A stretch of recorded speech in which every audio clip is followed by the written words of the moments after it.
Okay. Okay, Tucker. Overnight baguettes, take one. Check this out, brand new bag. It's not flour, it's opportunity. Hey bakers, Martin and Tucker here in the studio today making some baguettes. This is what we're calling an overnight baguette. It's a regular baguette, but we add a little bit of whole wheat flour, we add a little bit of sourdough culture, and we add a little bit of time to the process for more flavor and a more open structure. Follow us along the overnight baguette. All right, so overnight baguettes, let's do the mix. Pretty straightforward situation here. We're just gonna stir to combine. Everything goes in, there's no real order to the ingredients, you can just dump and go. So, a little bit of all-purpose. I'm using all-purpose because one of the characteristics that I want for the baguette is tenderness. I want toothiness, but I also want tenderness, and so I don't quite need the fortitude of bread flour here. AP, all-purpose, with its slightly lower protein is perfect. And I'm using a little bit of whole wheat because that is an element that's going to boost flavor for us. It's going to boost flavor a little bit. And then I'll go in with my yeast, just a little bit of yeast. These baguettes have a long overnight rise, so it's just a little bit of yeast. Very, very small amount. Salt. Sourdough culture. So these have both yeast and sourdough culture. The yeast is going to help for an efficient, even rise, and the sourdough culture is going to bring in some flavor and also support the rise. So my water temperature today is sort of in the not cold, not hot zone. Our ambient conditions in here today are not bad. It was actually like 70 degrees or something like that. So I don't need to warm the water, but it's not so hot that I need to cool it. You know, with doughs, we're always looking for that sort of Goldilocks zone, that space between hot and cold, that comfortable space so that the dough feels sort of coddled almost as it rises. This has a little bit more water to support a slightly more open crumb structure. So more water, more open interior. So in with my scraper. This is one of those tools I just don't live without. Like, if I can't find a scraper like that, everything sort of grinds to a halt until I have one and I can sort of do this kneading motion. It's a kneading or sort of gathering motion in the bowl, and what I'm doing is just making sure that this dough is homogeneous, that everything looks to be well incorporated. So that's it, the mix is done, and now what I'm going to do is I'm going to put it into an oiled container. Let me show you. A little bit of oil. This is where the dough is going to sit until basically tomorrow morning.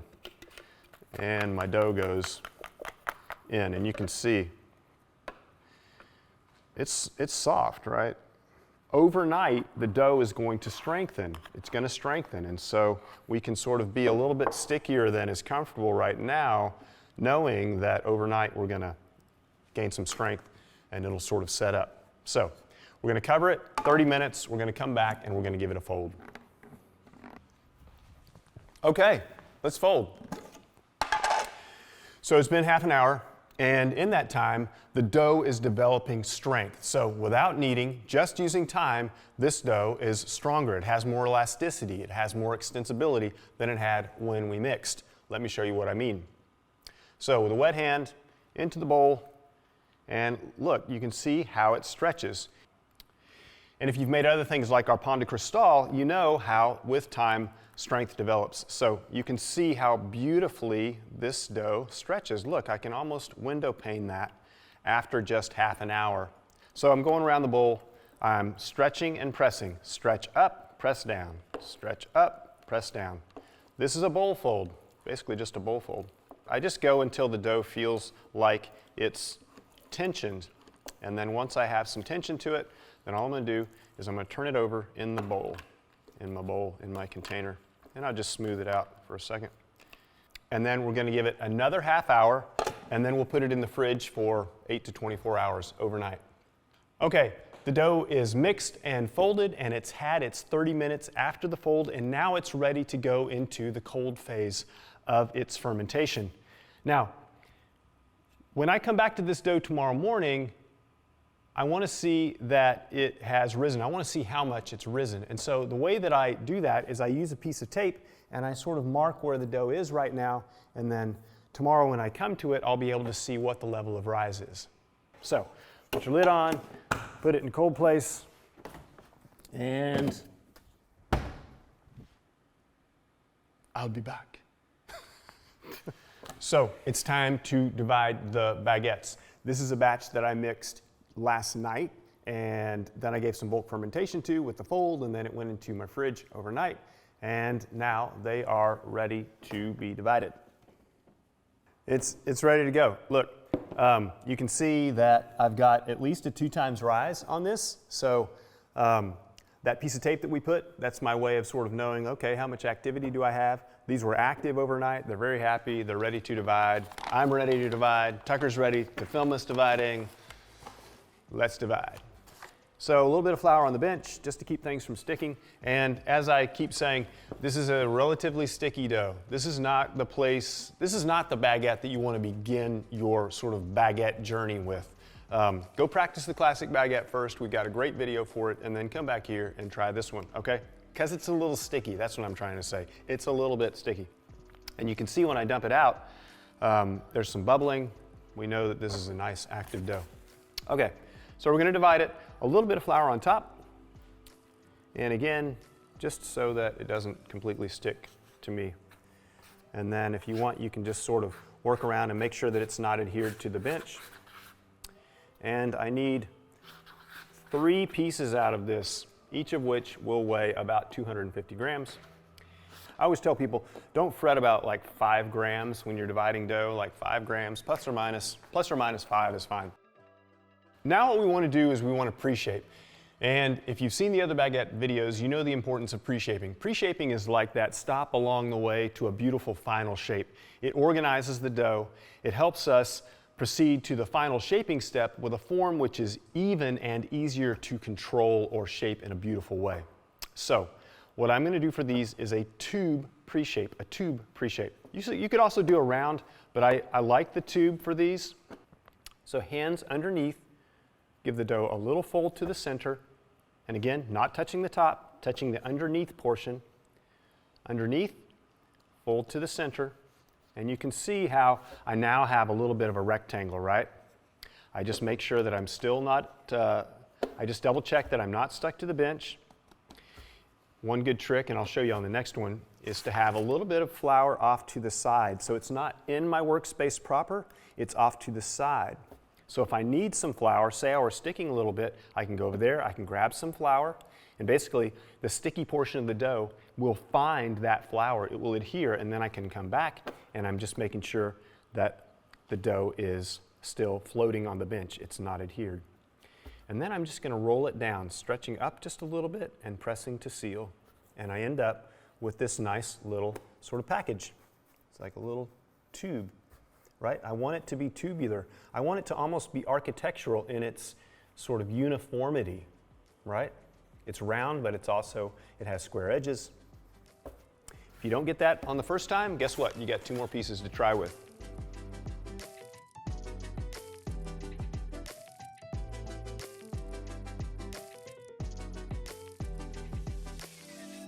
This dough, because we just tensioned it, in order to make that nice long baguette form, what we need to do is give it a little bit of a rest. So this pre-shape, we call it tubular pre-shape, is going to hang out here and it will just relax a little bit, right? It's like if we went to the gym, we got all pumped up, then we need a little bit of time to relax so that we gain back some extensibility so that the dough will be easily shaped into a beautiful baguette form. So about 15 minutes or so, and be sure you cover it. Now, in dry months, I might cover it with something that forms a moisture barrier, like a plastic bag that I've repurposed or something like that. In more humid months, and we're pretty humid today, I think we're fine, I can use a towel. It's just 15 minutes, it'll be okay. And then we'll come back and we'll give these their final shape. First, we need to prepare the linen, the baker's linen. This is baker's couche. And that's where the baguettes are going to sit before they go into the oven. That's where they rest, on the couche. Now, if you've used this linen quite a few times, then it'll have some flour in it, and it has this sort of natural, sort of non-stick quality. But again, these are sticky. You want to make sure that you add a little bit of flour to help prevent or ensure that they don't stick. So, using a sifter, I add a little bit of flour to my baker's linen.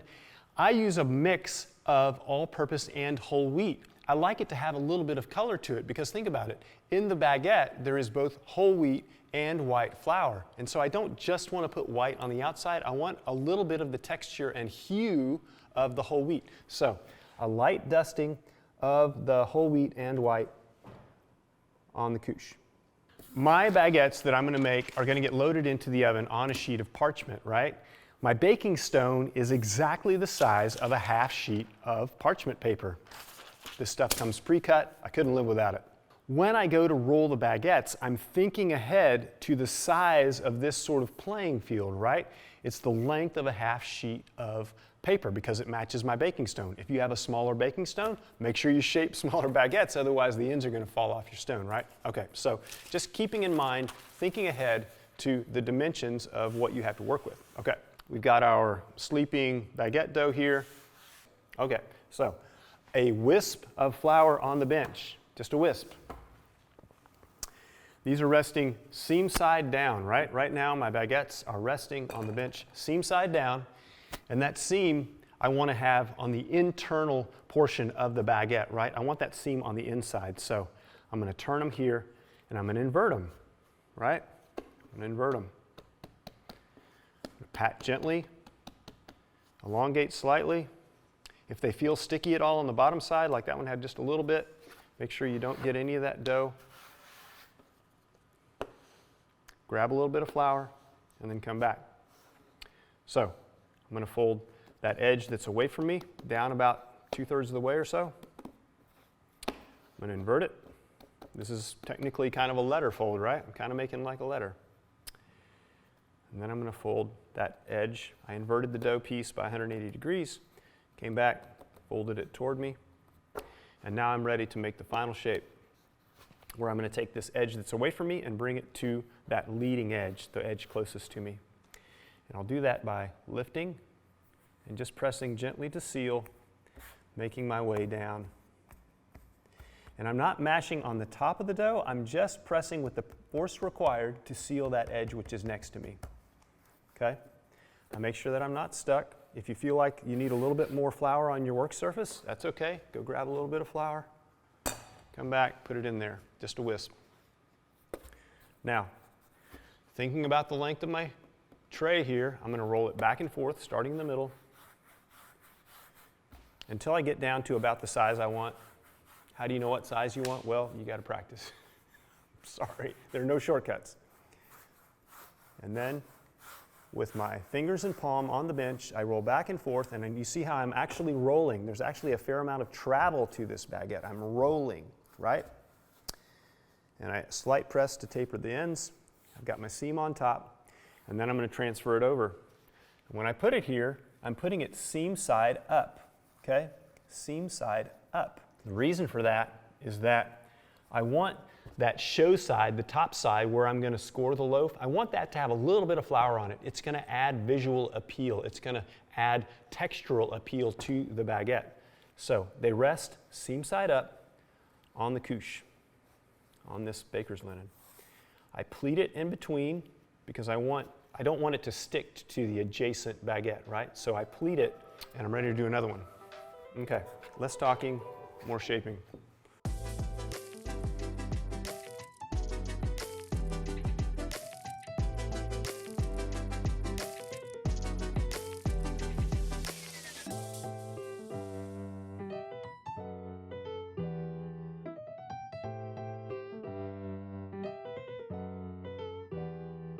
So the oven is preheated. I've got it set to 500 degrees. When I load, I'm going to lower it to 475, but it's hot. It's ripping hot. We want that because we want good expansion when the baguettes are loaded. So I have my baking stone in there, and I also have a steaming system. In my case, I like to use 2 cast iron pans preheated in the bottom of the stove. There are many ways to steam. It doesn't matter how you steam, it just matters that you steam. Steam is one of the most critical aspects in baguette making. If you do everything perfect and forget the steam or don't have adequate steam, the ship will sink. It just won't work. So in my case, I'm using 2 cast iron pans They're preheated with the stone, everything is really hot, and we're ready to load. Okay, I've got my lame ready, it's nice and sharp, I've got a fresh blade, that's gonna help me get a good cut. And then I have a transfer peel. Transfer peel, also called a flipping board. Basically what it does is it enables me to move the baguette from the couche where it's resting over to my parchment. So I'm just going to turn it like that, and then I'll slide it off onto my parchment.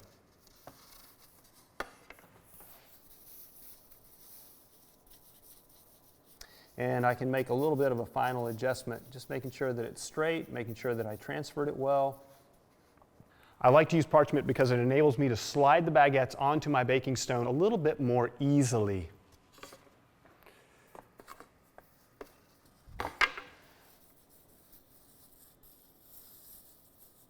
So I want my cuts to fall sort of along the midline at the highest point of the baguette.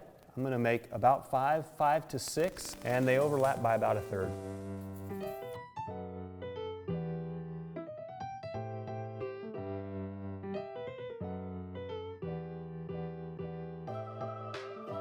Baguettes are ready. Look at those, crunchy-licious.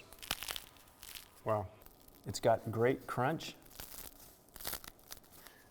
There's some sourdough in there. I smell a little bit of that like freshness. A little bit of whole wheat in there too, so it gets some mineral content. A little bit of like spice almost. I think we let them cool a little bit and then we cut them open. And I'm gonna get some butter. I'll be right back. Whoa. This color in here, because of the wheat, because of the whole wheat in there, we get this sort of like slightly tan beige color. Have a nice thin sort of what we call the cell wall. So you've got this sort of membranous presentation, like this thin fingertip bubble situation. And then I've got this nice crust that sort of encircles it. Beautiful. Very weedy, very sweet, just a little bit of the flavor of fermentation from the sourdough. It's crunchy. And it's ephemeral, you know? When the baguettes are fresh, eat them. It's not something to like hang on to for a day or something like that. Like, it's ephemeral. I think of it almost like a salad. If you toss it, you want to eat it, right? If you bake it, you know, eat it. If you make it, follow it through all the way to your table. So the overnight rise gives us flavor. It adds strength, sort of reinforcing this structural network, which is challenged by the high amount of liquid in there. So you mix a wet dough, it rises overnight. Day 2, we let it warm up, we divide, shape, and then proof and bake with lots of steam.